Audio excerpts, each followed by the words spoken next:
ኦርቶዶክስ ያመጣችው ሰው የጀመረው ሰው የሚሸት እንኳን አይደለም ከኃጢአት ሊገላግል የወንዶችና የሴቶች ገዳም ተብሎ ሴትና ሴት ወንድና ወንድ በተመሳሳይ ጾታ በዝሙት የሚቃጠሉበት አይነት መንገድ እሱ ተጨንቆ ነው እኮ ጋኔን አድሮበት እኮ ነው የሚለፈልፈው። ጤነኛ እኮ አይደለም ሰው እኮ በዛ ደረጃ ጋኔን ሳያድርበት አይለፈልፈም። እኔማ ጋኔን እንደዛ የሚያስለፈልፈው። ስለዚህ እነዚህ ሰዎች ተመልሰው ጤነኛ ሆነው ወደ ኦርቶዶክስ እንዲመጡ በራን ከፍተው እነዚህ ሰዎች ችግር ላይ ነው ያሉት፣ በሽተኛ ላይ ነው ያሉት። ክርስቶስ የመጣው ለበሽተኛ ስለሆነ እነዚህ ሰዎች እያከምን ውስጣቸው ያለውን ዲያብሎስ እንዲወጣ እያደረግን የማትችለውን ነገር ማጥላላት፣ የማታውቀውን ነገር ማንቋሸሽ፣ ይሄ የጤነኛ ሰው ባህሪ አይደለም።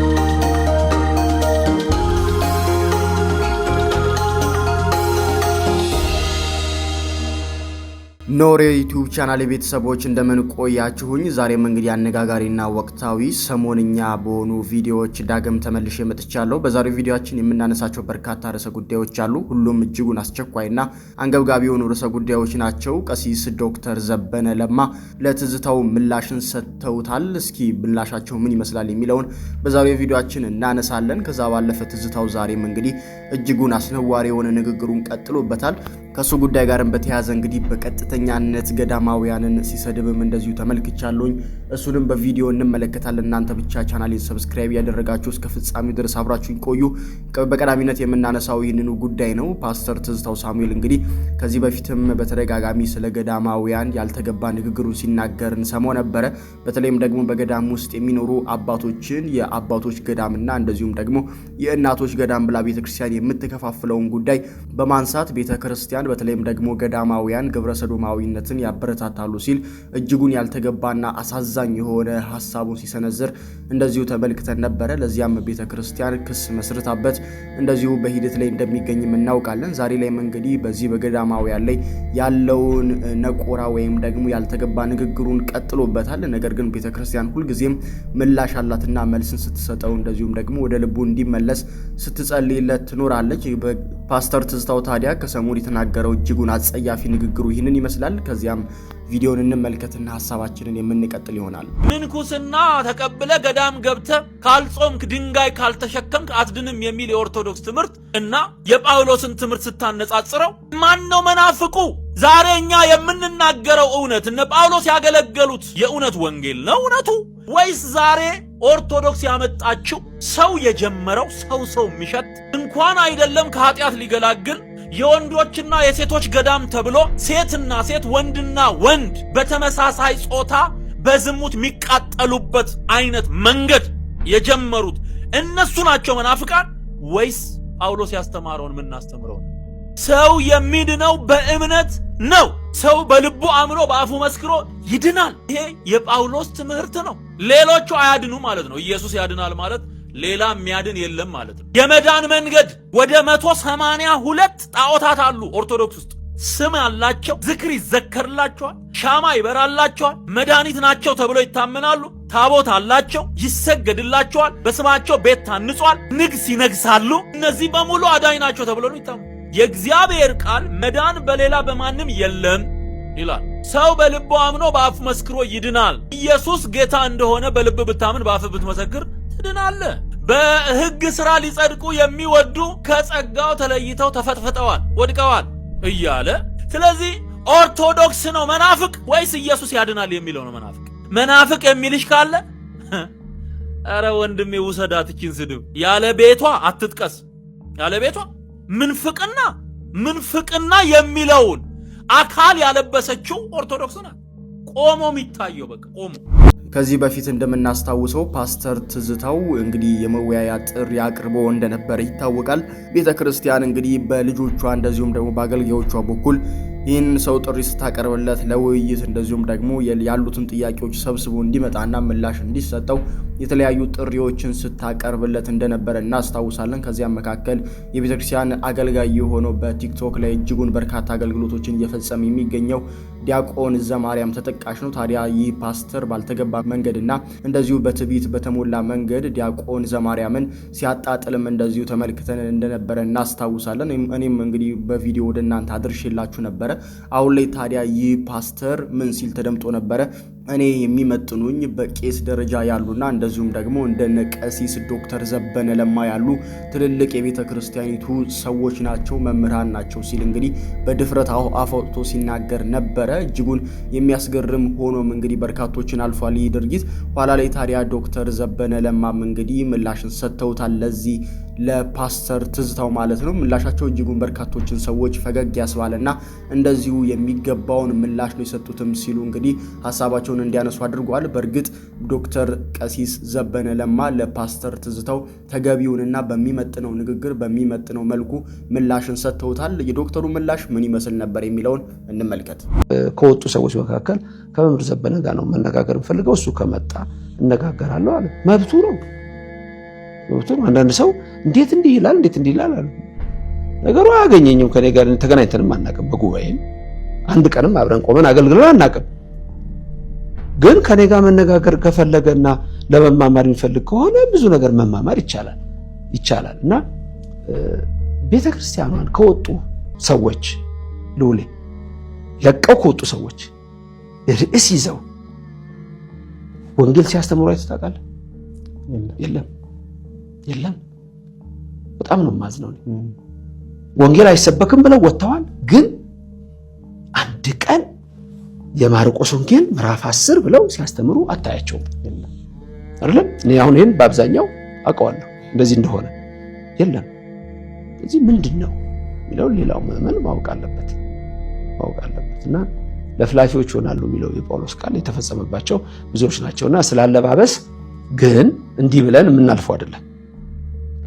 ኦርቶዶክስ ተዋሕዶ ቤተክርስቲያን ቅዱስ ሲኖዶስ የቤተክርስቲያኗን ስርዓት ማስከበር አለበት። ከአንዳንድ ጊዜ ከሌሎችም መማር ያስፈልጋል።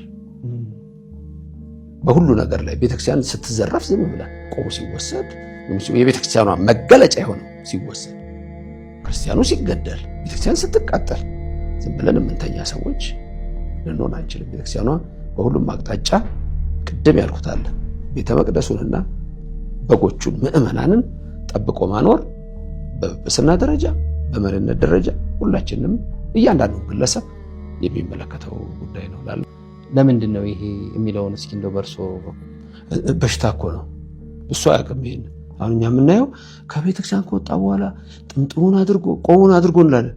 የሰውየውን ህመም አልተረዳለትም። በሽተኛ እኮ ነው። ደብል ኮንሽስነስ ይባላል። ይሄ ህመም ደብል ኮንሽስነስ በጣም የታወቀ ደዌ ነው። ብዙዎች ህመም ነው። የታመመ ሰው ይታዘንለታል፣ ታዝንለታል፣ እንዲፈወስ ትጸልይለታል። እንዲፈወሱ ነው መጸለይ። ብዙ ጊዜ ከዚህ በፊትም ብያለሁ። ቆቡን አውልቁት፣ ካባውን አድርግ፣ ምን አድርግ ይላሉ። እንዴት ይሁኑ? ሌላው ደግሞ አንድ ባህሪ አለች፣ የሌሊት ወፋዊ ባህሪ ይላታል። የሌሊት ወፍ ታውቃለህ? ከላይ ትበራለች። ወፎች እንቁላል ነው እንጂ አጥቢ አይደሉም። እሷ አርግዛ ነው የምትወልደው። አጥቢ ናት፣ ደግሞ ትበራለች። መልኳን ያት ወፍ ትመስላለች። እንደገና ደግሞ አይጥ ነች። ልብ ብላ አይታል። የሌሊት ወፍ አይጥ እኮ ነች። አይጥም ማለት መልኳ አስቀያሚ አይጥ ነች። አስቀያሚ አይጥ ሰማይ ላይ ወፍ ነች፣ ትበራለች። ከዛ ወፎችን ሄዳ ማጥባቴን አይታችሁ ነው እንዴ? እኔ ኮፍ ነው ትላለች። እዛ ሄዳ ከዛ ወዲህ ትመጣና ደግሞ ክንፌን አይታችሁ እንዳሸሹኝ ትላለች። ክንፌን አይታችሁ እንዳሸሹኝ አይጥ ነኝ ትላለች። ደብል ኮንሽስነስ ነው ይሄ። ደብል ኮንሽስነስ አንድ ነገር ለቀኸው ከዛ በኋላ እንትን አትለውም። አንድ መጥፎ ባል ያልታደለ ባል ምን የመሰለችው ሚስቱን መያዝ አቅቶት አሰቃይቶ ከለቀቃት በኋላ ከዛ ብታገባ ይቃጠላል፣ ምን ብትል ይናደዳል። ውስጡ በሽታ አለው። ደብል ኮንሽስነስ ነው። ይፈልጋታል፣ አይፈልጋትም። ኦርቶዶክስ ተዋሕዶ ቤተክርስቲያን ውስጥ የነበሩ ሰዎች ከወጡ በኋላ ያንን አይነት ባህሪ የምታይባቸው ምንድነው? አንድ ደብል ኮንሽስነስ ነው። ከሌሊት ወፍ ጋር አገናኝቼልሃለሁ። ደብል ኮንሽስነስ በሽታ ሰዎች ራሳቸውን ሆነው እንዳይኖሩ ያደርጋቸዋል። ወደትኛው ሊድ ቀላል እንገር የሰሞኑ ስለ አድዋ አይደለ? ኢትዮጵያ ውስጥ የሚወራው ፓን አፍሪካኒዝም አይደለ? አሜሪካ ውስጥ ከ15 ጀምሮ የሄዱ በተለይ 1607 ነው ከአውሮፓ ሄደው እዛ የሰፈሩት። ከዛ እርሻው ሲበዛ ከአፍሪካ ባሪያ እናምጣሉና የራሱ አፍሪካዊ የሸጠ ባሪያ ወሰዱ። ነፃነት ፈለጉ። እዛ ሄደው አፍሪካን አሜሪካን እንበላቸው አሁን ባሉት ወይም አፍሪካን ጥቁሩ ነፃ መውጣት ፈለገ። ሲወጣ ወደ አፍሪካ ሄዳለሁ አለ። ይሄዳሉ አፍሪካ አለ። መጡ የተወሰኑ። የት ነው የመጡት? ላይቤሪያ ባንዲራዋን አይተው ከሆነ ራሱ የአሜሪካ ባንዲራ ነው የሚመስለው። ትንሽ ነው ልዩነቱ። ሁለቱን እንደዚህ ብታረገው የአሜሪካና የላይቤሪያን ባንዲራ እንደዚህ አድርገው። እነዛ ላይቤሪያ የተመሰረተችው ከአሜሪካ በተመለሱ ፍሪ ስሌቭስ ነው፣ ነፃ ባሮች በተባሉ። እዛ ላይቤሪያ ገብተው ግን እዛ ላሉ ዘመዶቻቸው ምንም የተሻለ ነገር እንደሌለው አይነት ነገሯቸው። ከዛ የአሜሪካ ሂዱ ተባለ። የምትፈልጉ ሂዱ ወደ አፍሪካ ሲባሉ እንሂድ እያሉ ታገሉ። አንሄድም አሉ። ደብል ኮንሽስነስ። በዚህ ላይ ቅድም ጠቅሼ የነበረው እነ ዱቦይስ የተባለው ታላቅ ሊቅ ነው። የጥቁር ነው፣ የብላክ ሶልስ የጥቁር ነፍሳት ወይም ብላክ ሶል የጥቁር ነፍስ በሚል ብዙ የጻፈ ሰው ነው። ስለ ደብል ኮንሽስነስም ያስቀምጣል። እና አሁን ያልካቸው ሰዎች ከኦርቶዶክስ ከወጡ በኋላ እንዳይመለሱ ይቸገራሉ። እንዴት ሆነ ይኖራሉ? የኛ ኦርቶዶክስ ደግሞ ለሰው እንዳይመለስ በቃ አናምንም፣ በር አንሰጥም። ከጠፋ ጭልጥ ብሎ አሁን ያነሱና አሁን አንዳንድ ቦታ ዝም ብሎ እንትን ማለት በቃ ቅድም እንዳልኩ እንዲህ ብሎ ካለ እሱ ተጨንቆ ነው እኮ ጋኔን አድሮበት እኮ ነው የሚለፈልፈው። ጤነኛ እኮ አይደለም። ሰው እኮ በዛ ደረጃ ጋኔን ሳያድርበት አይለፈልፈም። አንዳንድ ሰዎች እየቆረጡ የሚልኩልኝ ነው ያለው አንዳንድ ሰዎች። እኔማ ጋኔን እንደዛ የሚያስለፈልፈው። ስለዚህ እነዚህ ሰዎች ተመልሰው ጤነኛ ሆነው ወደ ኦርቶዶክስ እንዲመጡ በራን ከፍተው መመለስ አለባቸው። ሲመለሱ ግን በትክክል ትምህርት መሰጠት አለበት፣ በደንብ ማወቅ አለበት፣ እኛም መቀበል አለበት። በሩ ክፍት መሆን አለበት። እነዚህ ሰዎች ችግር ላይ ነው ያሉት፣ በሽተኛ ላይ ነው ያሉት። ክርስቶስ የመጣው ለበሽተኛ ስለሆነ እነዚህ ሰዎች እያከምን ውስጣቸው ያለውን ዲያብሎስ እንዲወጣ እያደረግን እንዴት አድርገን ነው ንጹህ ክርስቲያን የኦርቶዶክስ ተዋህዶ ልጅ ልናደርጋቸው እንችላለን ብለው መታሰብ ያለበት ይመስለኛል። ከዛ ውጭ ግን ተንኮለኞች ሰራተኞች ደግሞ አሉ፣ ቀበሮች አሉ። ከወጡ በኋላ እንትን የሚሉ ቀበሮ ከላይ ትናይታ ለመብላት የሆነ ፍሬ አይታ ዘለለች አልደረሰችበትም፣ አቃታት፣ አይጣፍጥም ብላ ሄደች። የማትችለውን ነገር ማጥላላት፣ የማታውቀውን ነገር ማንቋሸሽ፣ ይሄ የጤነኛ ሰው ባህሪ አይደለም። ስለዚህ ከኦርቶዶክስ የሚመጡ ሰዎች ተንኮለኞች ሰራተኞች አሉ። እነሱ በራሳቸው ዝም ብለው ደግሞ በበሽታ ተይዘው የሚማቀቁ እስረኞች አሉ። እነዛን ነፃ እያወጡ ቢቻል ማምጣት፣ በር መክፈት። ዝም ብሎ እሱ ለዘላለም ሰይጣን ነው፣ እሱ ለዘላለም እንዲህ ነው በሚለው መንገድ መሄድ የለብንም። ሰዎች ናቸው። በር ከፈትንላቸው ሊመለሱ ይችላሉ። ዘማሪት ዘርፌ ከበደ በአንድ ፖድካስት ላይ ቀርባ እንግዲህ ቤተክርስቲያንን እንደዚሁ ስትሰድብ እንደዚሁም ደግሞ እንደጨቆነቻት እንደበደለቻት አድርጋ ስታወራ እንደነበረ ሁላችንም ተመልክተን ነበረ። በዚያም ላይ እንግዲህ የቤተክርስቲያን አገልጋዮች ሁልጊዜ አንድ ሰው ከቤተክርስቲያን ሲወጣ እንደነዚህ አይነት ትችቶችን እንደነዚህ አይነት ተበድያለሁ የሚሉ ሐሳቦችን መሰንዘሩ እየተለመደ መጥቷል። ደሞም እንደዛ ካላሉ የሚወጡበት ሌላ ምንም ምክንያት የለም። እንደዚህ አይነት ምክንያትን ካልፈለጉ ሌላ ሊወጡበት የሚችሉበት ምክንያት እንደሌለ ልቦናቸው ያውቃል። ለዛም ነው እንደነዚህ አይነት ለምክንያት የማይቀርቡ ሐሳቦችን ለምክንያት የማይቀርቡ ውሃ የማያነሱ ሐሳቦችን በማንሳት እንግዲህ በርካቶችን እየበጠበጡ የሚገኙት ሲሉም እንግዲህ እንደዚሁ ሐሳባቸውን ሰንዝሯል የቤተክርስቲያን አገልጋዮች። ከዛ መካከል እንግዲህ ዲያቆን ዘማርያም ነው በወቅቱ ለዘርፌ ከበደ እንግዲህ ጥሪ በማቅረብ የመወያየት እንደዚሁም ደግሞ ባነሳችሁ የፖድካስት ሐሳብ ጠቅላላ ላይ ምላሽን በመስጠት እንግዲህ ተመልክተናል። ዛሬ ላይም እንግዲህ ይህንን ምላሹን አጠናክሮ ቀጥሏል። ዲያቆን ዘማርያም ተገቢውን የሆነ ምላሽ ዛሬም ለዘርፌ ከበደ መልሶላታል ማለት ነው። ዲያቆን ዘማርያም ምን አይነት ምላሽ ሰጣት የሚለውን አብረን እንመልከት። በዚህ አጋጣሚ የዘርፌን ጥያቄ መልሰው እኛ ያኔም ያለቻል ተሐድሶችም እያለን ከቤተ ክርስቲያን የመውጣት ሐሳቡ አልነበረንም። ከልባቸውን ነበር ለኦርቶዶክስ የምናገለግለው ነበረ። በእውነት ግን ነበር። በእውነት ከነበረማ ባትገፋ መጽናት ነበረበታል። እዚህ ስትገፋ የምትሄድ ከሆነ ከዛ ሲገፏትስ ወደኛ ልትመጣ? እግዚአብሔር መንፈስ ነው። በመንፈሳዊ ቅራት። ከዛስ በእውነት ምን ማለት በእውነት ማለት ብገፋም ባልገፋም ከአጸደ መቅደስ አልወጣም፣ እዚሁ ግደሉኝ። እግዚአብሔር መንፈስ ነው። አንዳንድ ሰዎች እንደዚህ አይነት ሰዎች አለ። የሆነ ትንሽ ግፊት ምናምን ሲበዛብን ምናምን ነገር ብድግንና እንዴ በቃ ቤተክርስቲያን ሁሉ አስጠላኝ። ለምን? እግዚአብሔር እኮ መንፈስ ነው። አንተ በመንፈስ ማለት በእውነተኛ ኦርቶዶክሳዊ ህይወት ውስጥ ነው ያለው። በእውነተኛ ኦርቶዶክሳዊ አስተምሮ ውስጥ ነው ያለው። ከዛ ደግሞ በእውነት ነው። የልብ አፍቃሪ እኮ አይተውም፣ መቃብር ድረስ እኮ ይከተላል። እውነት እኮ አየን እኮ በዮሐንስ ወንጌል በድንግል ማርያም የት ድረስ ተከተሉት? ቀራንዮ ድረስ። እስኪመቱት ብቻ እኮ አይደለም፣ እስኪገረፍ ብቻ እኮ አይደለም፣ እስከ ቀራንዮ ቀያፋ ድረስ ግቢ ድረስ ያስገባል። አይቻልም እየተባለ ይገባል። የጌታ ፍቅር ነው። ተገፍቼ ነው በአይሁዳ የሚባል ነገር የለም። መሄድ ነው እስከ ቀራንዮ ድረስ፣ እስከ መስቀሉ ድረስ ተከተለው። ተሸለመም እሱ። እነኋት እናትህ እነሆ ልጅሽ። ጌታ ከልብ የወደደ ሰው አንተን ትቼትም አይድን ብሎ ቀራንዮ ድረስ የተገኘ እንደ ዮሐንስ ወንጌል ላይ ካለ በእርግጠኝነት አጠገቡ ድንግል ማርያም አለች።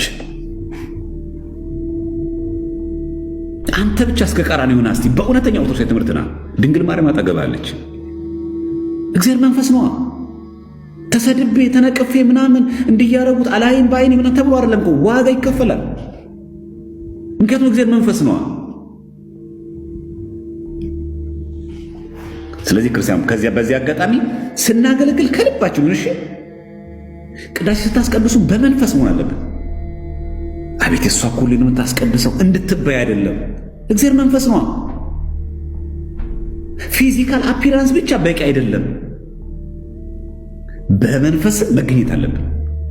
ቅዳሴው ተጀምሮ እስከሚያልቅ ድረስ ሐሳባችን፣ ልባችን ከቅዳሴው ጋር መሆን አለበት። በመንፈስ በዛ ነው። በእውነት እንዘምራለን እኮ ለዝማሬውማ እውነተኛ ሰላም ያለ በቤት ነው ልኮ እንዘምራለን። ደስ አይልም መዝሙራችን? ግን እኛ አንክደው። ስለዚህ ዘርፌ እውነት የዛ ሰዓትን በነበራችሁ ዘመን ከቤተ ክርስቲያን ያለ መውጣት ሐሳብ ከነበረና እውነት ከልብ ስታገለግሉት ከነበረ እንዳንቺ ንግግር እንኳን ብንሄድ እግዚአብሔር ግን መንፈስ ብቻ አይደለም ምናመልከው፣ መንፈስ ብቻ ሳይሆን በእውነትም ጭምር ነው። ተደብደቢያ፣ ተመቺ፣ ተወገዢ ምን ሆነሽ አታገለቂ?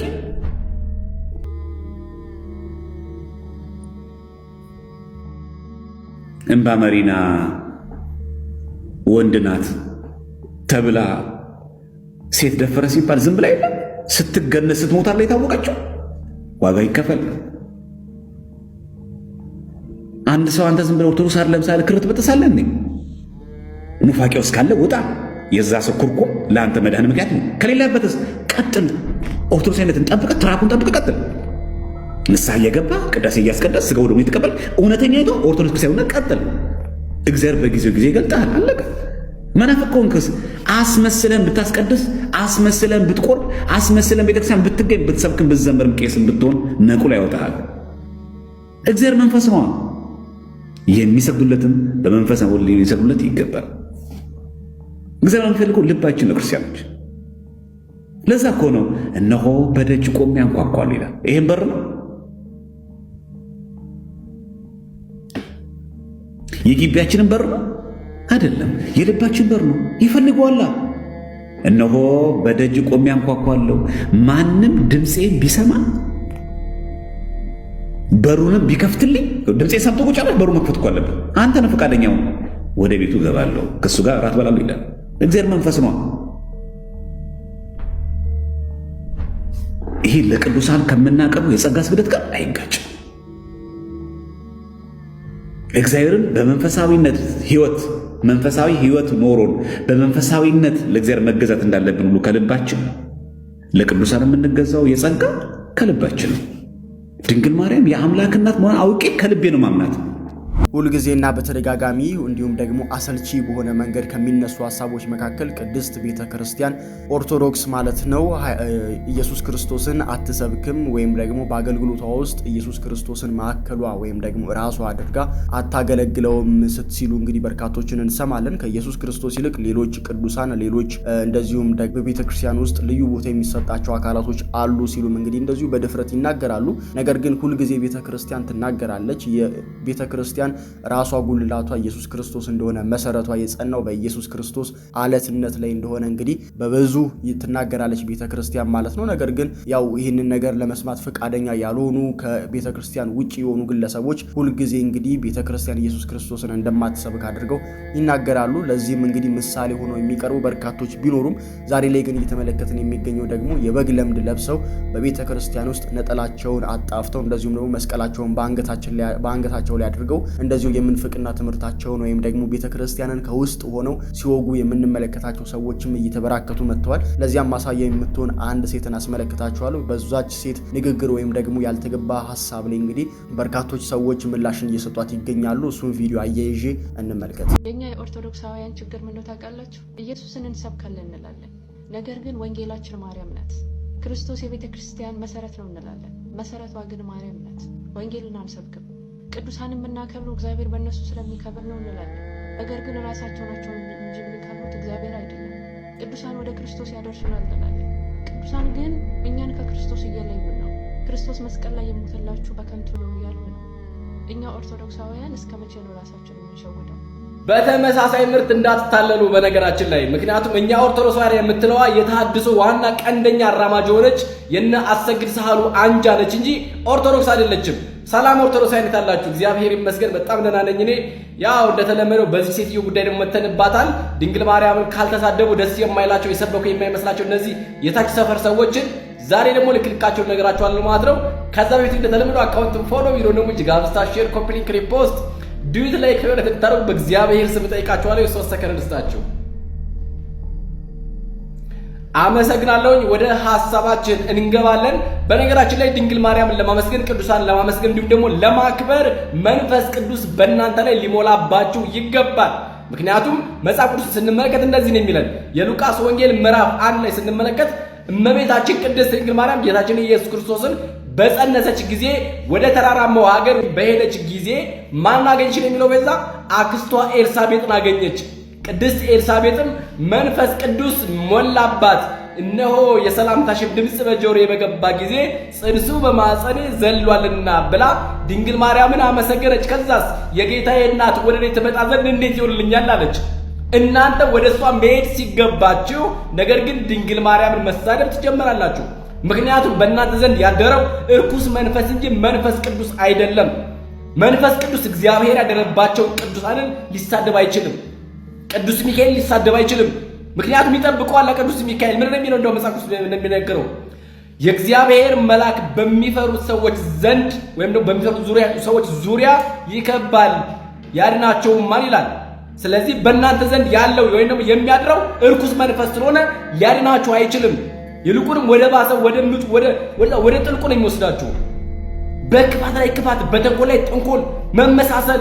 አሁን አንቺ ምን አለ ራስሽ ገልጸሽ ነጠላሽን አውልቀሽ መስቀልሽን ወይም ማተብሽን በትሰሽ ታድሶነትሽን ብትገልጭ ምን አለበት? እኛ ኦርቶዶክሳውያን ያለብን ችግር እንደው ድንግል ማርያምን ያከበርን መስሎን እግዚአብሔርን ያከበርን መስሎን ድንግል ማርያምን ራስሽ ችለሽ አውሪ። ሁለተኛ ኦርቶዶክስ እያልሽ እንዳታውሪ፣ ታድሶ እያልሽ አውሪ። ምክንያቱም አንቺ ታድሶ ማስጀመር ድርቅ ያለ ኦርቶዶክስ ነኝ የሚል ጴንጤ ነው። ታድሶ ማለት ይሄ ነው።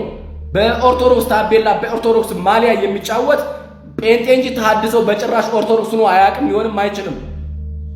ምክንያቱም እኔ እስከማውቀው ድረስ ኦርቶዶክስ የራሷ ዶግማቲክ የሆነ ማንነት ያላት የራሷ መመሪያ ያላት እንጂ አንቺ እንደፈለግሽ ጥራዝ ነጠቅ እውቀትሽን ወይም ደግሞ የሰማሽውን ጭምጭምታም እዚህ ጋር የምትከፊበት አይደለም። ኦርቶዶክስ ይሄን አታስተምርም። ፕላስ ደግሞ የኢትዮጵያ ኦርቶዶክስ ተዋሕዶ ቤተክርስቲያን የመስቀሉ ስራ የኢየሱስ ክርስቶስ በመስቀል ያደረገው ስራ በጭራሽ ድኔ አታደርግም፣ አትክድም። ይልቁንም ደግሞ ስጋዬን የበላችሁ ደሜን ከጠጣችሁ የዘላለም ሕይወት አላችሁ የሚለውን ስጋው አማናዊ ስጋ ደሙ አማናዊ ደም እንደሆነ ታምናለች። እንዲሁም ደግሞ የምንጠመቅበት ጥምቀት ደግሞ ማየገቦ ከክርስቶስ ኢየሱስ ከጎኑ የፈሰሰ ትክክለኛ ውሃ ወይም ደግሞ አማናዊ ማይነው ብላ ታምናለች እንጂ እንደናንተ እንደው ጥምቀት ለመታሰቢያ ወይም ደግሞ እንዲሁ እንደው ዝም ብለህ ተነክረህ ሻወር የምትወስድበት አይደለም። ኦርቶዶክስ ቤተክርስቲያን ይሄን ነው የምታምነው። ሲቀጥል ደግሞ ኢየሱስ ክርስቶስ ያደረገውን የመስቀል ስራ ክዳ ማታቀም። ምክንያቱም ቁርባን አማናዊ ነው ብላ የምታምነው ኦርቶዶክስ ተዋሕዶ ቤተክርስቲያን ብቻ ነች። ተሐድሶማ መታሰቢያ ነው የሚለው አያምንበትም ሲጀመር። ከሸምሱ ሱቅ ወስደሽ ዳቦሽን እየበለሽ ከአዋሽ ወይን ገዝተሽ ደግሞ እየጠጣሽ የክርስቶስን ስጋና ደም እያራከስሽ እዚህ ጋር መጥተሽ ደግሞ አፍሽን ትከፍቻለሽ። ስለዚህ ቅዱሳን በጭራሽ የክርስቶስን የደሙን ስራ ሊሸፍኑ አይችሉም፣ አያደርጉትም ጭምር። እኛ የምናከብረው እግዚአብሔር ስላከበራቸው ብቻና ብቻ ነው። እግዚአብሔር ያከበረውን ማክበር ግዴታችን ስለሆነ ነው እንጂ እኛ የምንደርሰው በቅዱሳን በኩል እግዚአብሔር እናገኘዋለን፣ ክርስቶስ እናገኘዋለን። ምክንያቱም እነሱ ድካማችንን ስለሚያውቁ እነሱ ያለፉበትን መከራ እኛ ደግሞ የእነሱን ታሪክ ሰምተን የእነሱ ያለፉበትን መከራ ሰምተን ወደ እግዚአብሔር እንድንደርስ ነው። እኛ የእነሱን ታሪክ የምንማረው የእነሱን ለማምለክ አይደለም። አናመልክም። ድንግል ማርያምን ደግሞ እግዚአብሔር ያከበራትን እኛ አላከበርናትም በጭራሽ። ቅዱስ ገብርኤል ነው እንጂ ድንግል ማርያምን ያከበራት፣ እሱን ሰምተን ነው እኛ ደግሞ ድንግል ማርያምን ያከበርናት እንጂ እሷን ነው እኛ እሷን አምላክ ለማድረግ ምናምን ፈልገን አይደለም። አድርገንም አናቅም፣ ሊሆንም አይችልም። እናንተ ግን ክርስቶስ ኢየሱስን ከነኚህ ከቅዱሳን ተርታ ስለምታወርዱትና አማራጭ ስለምትሉት የፍጡሩን ስራ ለፈጣሪ ስለምትሰጡ በጣም ታዋርዱታላችሁ ኢየሱስ ክርስቶስን ማለት ነው። ይሄ ነው የእናንተ ትክክለኛው ማንነታችሁ። ስለዚህ ማሊያሽን አውልቀሽ በትክክለኛ ማሊያ መታች ተጫወቺ። ሁለተኛ እኛ ኦርቶዶክሳውያን እያልሽ እንዳታወናብጂ። ይሄን ቪዲዮም የሰራሁትኝ ነጠላ ስለለበሰች መስቀል ስላደረገች ኦርቶዶክስ መስላችሁ ትክክል ነች እያላችሁ የእሷን ሀሳብ ለምትደግፉ ሰዎች ትምህርት እንዲሆናችሁ ባለማወቅም ደግሞ ስፔሻሊ እሷ የምትኖረው ውጭ ሀገር ስለሆነ እዚያ ያላችሁ ሰዎች ደግሞ ተታላችሁ ሌላ አዳራሽ ወይም ደግሞ ኦና ውስጥ እንዳትገቡ ለማለት ነው። ሀሳቡን ከወዳችሁ አካውንት ፎሎ፣ ቪዲዮውን ደግሞ እጅግ አብዝታችሁ ሼር፣ ኮፒ፣ ሪፖስት፣ ዱት፣ ላይክ፣ ፌቨራይት አድርጉ። ሰላም በያላችሁ በሰላም እግዚአብሔር ከሁላችን ጋር ይሁን። ሰላም ቆዩ። ከቅርብ ጊዜ ወዲህ እንግዲህ በቤተክርስቲያን ውስጥ የሚገኙ ወጣቶች አገልጋዮች፣ በተለይም ደግሞ የኢትዮጵያ ኦርቶዶክስ ተዋሕዶ ቤተክርስቲያን ወጣት አገልጋዮችና የቤተክርስቲያን ልጆች በጣም ደስ የሚል ልምድን እያዳበሩ ይገኛሉ። ይህ ምንድነው? የመጽሐፍ ቅዱስ ጥናትን እንደዚሁም ደግሞ መጽሐፍ ቅዱስን ቤተክርስቲያን እንዴት ነው የምታስተምረው፣ እንዴትስ ነው የምትረዳው፣ እንዴትስ ነው እንድንረዳላት የምትፈልገው የሚለውን ጉዳይ በቲክቶክ እንደዚሁም ደግሞ በተለያዩ ዘመኑ ባፈራቸው ቴክኖሎጂዎች በመጠቀም እንግዲህ እያደረሱን የሚገኘው ይህ በጣም ደስ የሚያሰኝ ነው። ከዚያ መካከል እንግዲህ መጽሐፍ ቅዱስ ላይ የተለያዩ የቅዱሳን ታሪክን እጅጉን ብዙ ነገር የሚያስተምሩንን የቅዱሳን እንደዚሁም በመጽሐፍ ቅዱስ ላይ ያለፉ ሰዎችን ታሪክ እንግዲህ በማንሳት በቲክቶክ ላይ በጣም በርካታ ሀሳቦችን የምታነሳለን እንደዚሁም ደግሞ የምታስተምረን ከታሪኮቹ እነኛ ሰዎች ካሳለፉት የህይወት ጉዞ ውስጥ እንግዲህ እጅጉን በርካታ እውቀቶችን እንድናገኝ እንድንቀስምና የኛም የህይወት መንገዳችን በዚያ ውስጥ እንዲቃኝና እነሱ ያስተማሩንን ትምህርት በህይወታችን ተግብረን መልካም የሆነ ፍሬ እንድናፈራ እንግዲህ የተለያዩ ታሪኮችን እያነሳች የምታስተምረን ታሪኩን የምትተርክልን እጅጉን ልብን በሚመስጥ መልኩ እንግዲህ ታሪኩን የምታቀርብልንን አንድ ሴት ልጋብዛችሁ። ይህችም ሴት እንግዲህ ዛሬ የምትነግረን ታሪክ እጅጉን ደስ የሚያሰኝና ብዙ እውቀትን የምናገኝበት ነውና እሱን ቪዲዮ በመጨረሻ ልጋብዛችሁ። ራኬብን ታውቋታላችሁ? ዛሬ ስለ ራኬብ ልነግራችሁ ነው። ራኬብ በኢያሪኮ የምትኖር ዛማዊትም ደግሞ ጋለሞታ ሴት ነበረች። ከዕለታት በአንዱ ቀን ቤቷን ሁለት ሰዎች ያንኳኳሉ። ከመሸ ስትከፍትላቸው እነማን እንደሆኑ ታውቃለች። ስታያቸው እስራኤላውያን ነበሩ፣ ለስለላ የመጡ እስራኤላውያን። ኢያሪኮን በሰዓቱ እስራኤላውያን ለመውረር ጥረት እያደረጉ እየሞከሩ በነበሩበት ሰዓት ስለነበረ የኢያሪኮን ደካማ ጎኖች ለመሰለል የመጡ እስራኤላውያን ነበሩና የኢያሪኮ ጠላቶች ነበሩ በሰዓቱ። እስራኤላውያን ግን የጠላት ወገን እንደሆነ እያወቀች ቤቷን ከፍታ አስገባቻቸው። ማን እንደሆኑ ቢነግሯትም አስገባቻቸውና ከጥቂት ደቂቃዎች በኋላ ግን የኢያሪኮ ወታደሮች ቤቷን አንኳኩተው እስራኤላውያን ቤትሽ ሲገቡ አይተናል፣ አምጫቸው እጃቸውን ይስጡ ሲሏት፣ አዎ እውነት ነው፣ መጥተው ነበረ፣ ቤቴ ገብተው ነበረ። ነገር ግን እነማን እንደሆኑ ስላላወቁ አስገብቻቸው ጥቂት ቆይተው ወጥተው ሄደዋል። የሄዱት ግን በዚህ በኩል ነው፣ ብትከተሏቸው አሁን ትደርሱባቸዋላችሁ ብላ ዋሽታ ትልካቸዋለች፣ ወታደሮቹ ማለት ነው። ከዛ ግን እነዛን እስራኤላውያን ቤቷ ውስጥ በተሰራ ይሄ ከፍ ወዳለ ቦታ በተልባ እግር የሰራችው መተኛ አለና እዛ ላይ ትሰቅላቸዋለች፣ ትደብቃቸዋለች እና ወታደሮቹ እስኪያልፉላችሁ ድረስ እዚህ ቆዩና እነሱ ከሄዱ በኋላ በመስኮት በኩል አስወርዳችሁና ትሄዳላችሁ ነገር ግን ዛሬ እንዳስመለጥኳችሁ እናንተም እንድታስመልጡኝ ቃል እንድትገቡልኝ ይፈልጋለሁኝ። እግዚአብሔር ከግብጽ ያወጣችሁ አምላክ እንደሚያድናችሁና ኢያሪኮም የእናንተ እንደምትሆን አምናለሁኝ። ነገር ግን በእግዚአብሔር ማሉልኝ እኔንም እንደምታድኑኝ እኔና ቤተሰቤን ኢያሪኮ ስትፈርስ ከተማይቱ እንደምታድኑ ማሉልኝ በእግዚአብሔር ስም ብላ ትጠይቃቸዋለች። ስትጠይቃቸው እነሱም ቃል ይገቡላታል። ምልክትም እንዲሆን በቤትሽ ላይ ቀይ ጥለት በርሽ ላይ እና መስኮትሽ ላይ ቀይ ጥለት ሰሪ፣ ያንን ምልክት ስናይ እናድንሻለን መተን ብለው ቃል ይገቡላታል። ከዛ በዛም መሰረት ልክ ወታደሮቹ ሲሄዱ በመስኮት በኩል በቀዩን ጥለት ተሰጣቸውና በሱ ወደታች ይወርዳሉ ማለት ነው። በመስኮት በኩል ተንጠላጥለው ወረዱና አመለጡ።